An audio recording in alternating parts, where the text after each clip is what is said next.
Station, this is Houston. Are you ready for the event? Station is ready.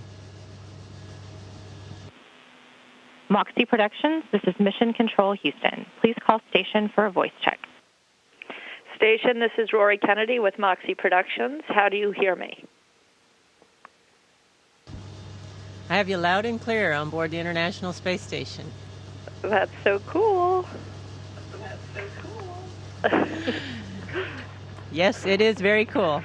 So this is Peggy I'm speaking to now.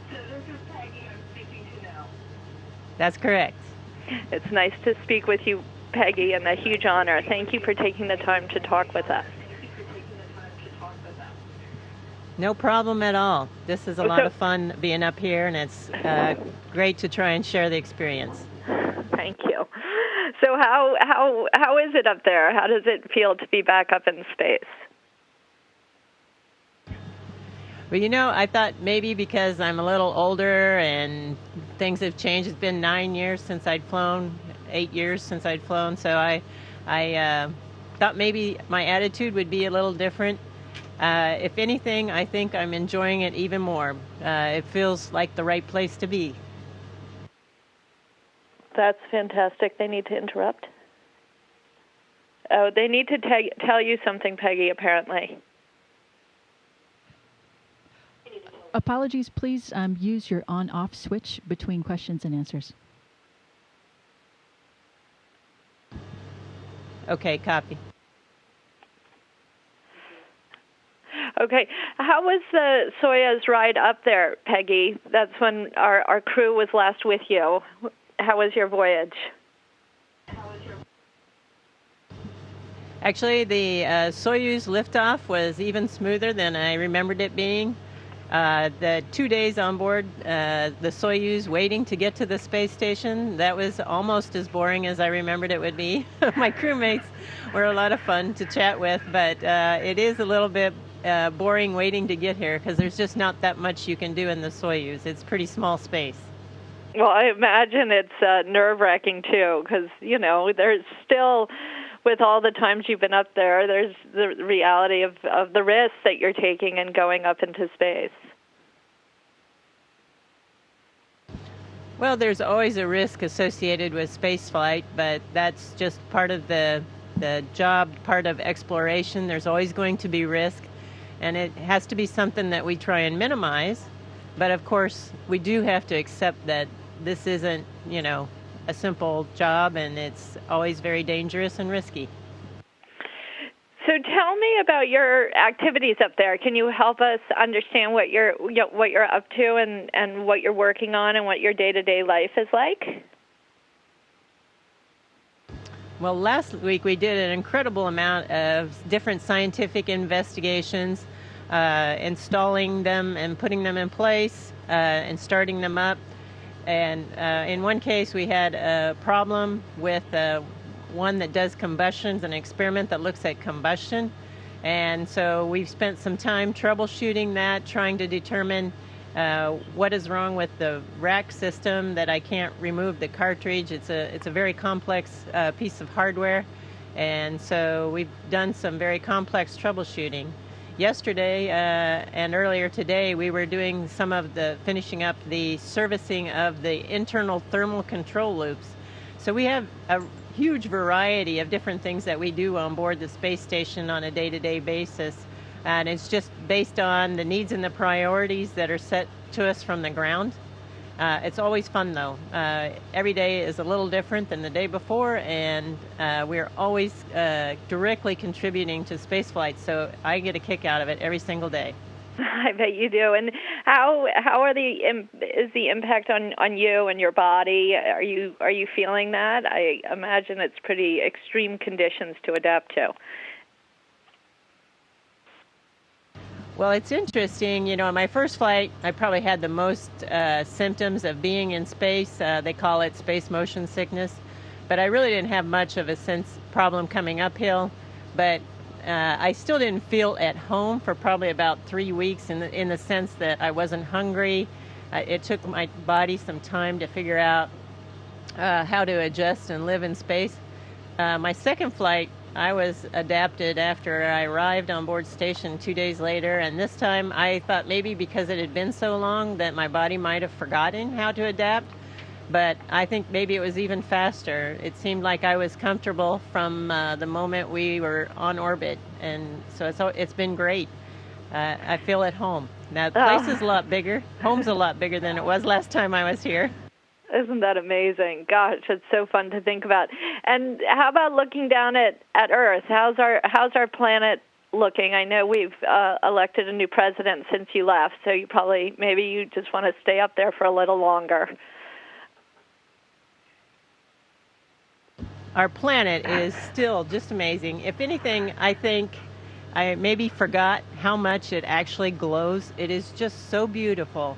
It's hard to capture in pictures, but it really does glow. And as I have talked to you a little bit before, I love the sunrises and the sunsets. They're my favorite times. And watching that thin line,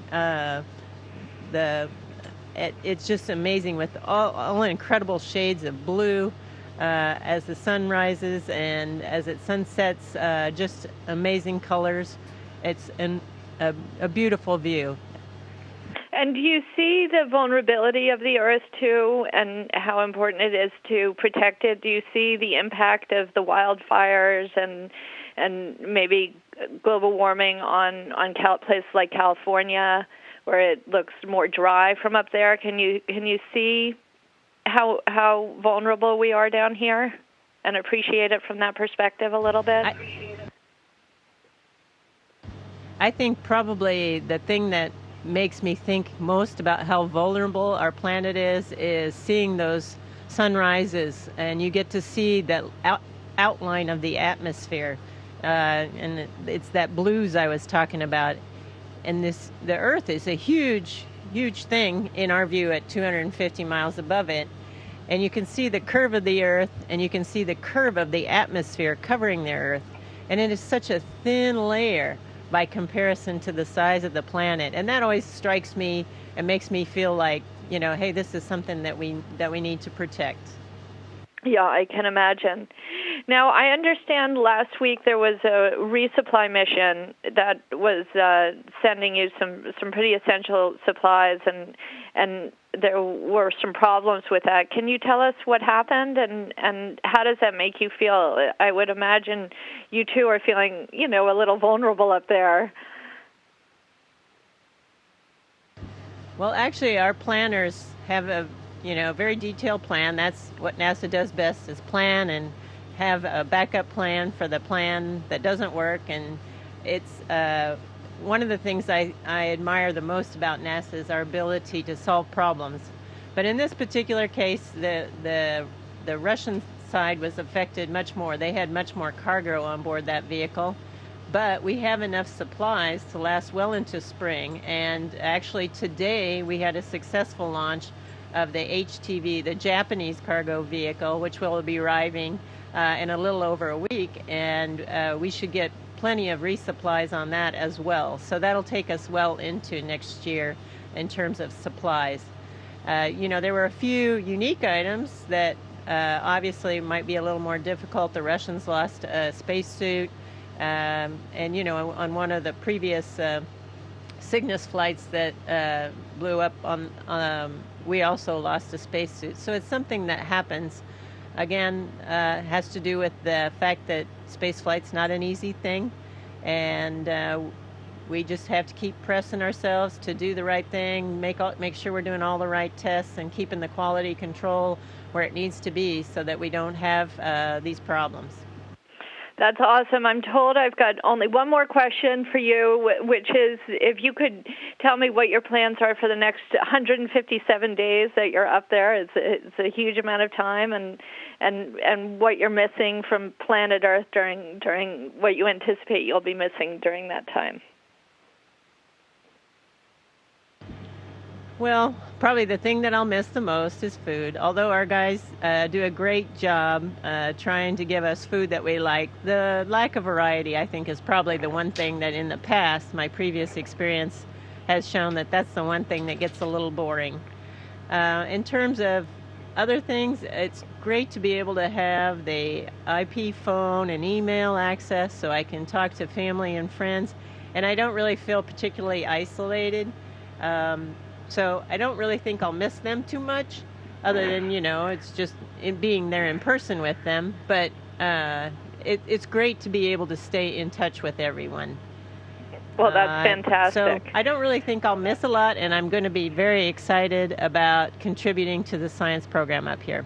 Well, listen, it's an honor to speak with you, and we appreciate the personal sacrifice you make to be up there and your willingness to put yourself in a very vulnerable position, a very exciting position too, but for the sake of humanity and exploration and taking us into the future and helping ignite our imagination. So it's a huge honor to speak with you, and good luck with all of your work, and we'll be thinking about you as you go 17,500 miles whipping around the planet. Yeah, it is a great job, and I'm honored to be here. All right, you take care, Peggy. Be safe, and we'll talk to you when you're back on planet Earth. Okay, will do. Station, this is Houston ACR. Thank you. That concludes the event. Thank you to all participants with Moxie Production. Station, please stand by while we reconfigure audio and video communications.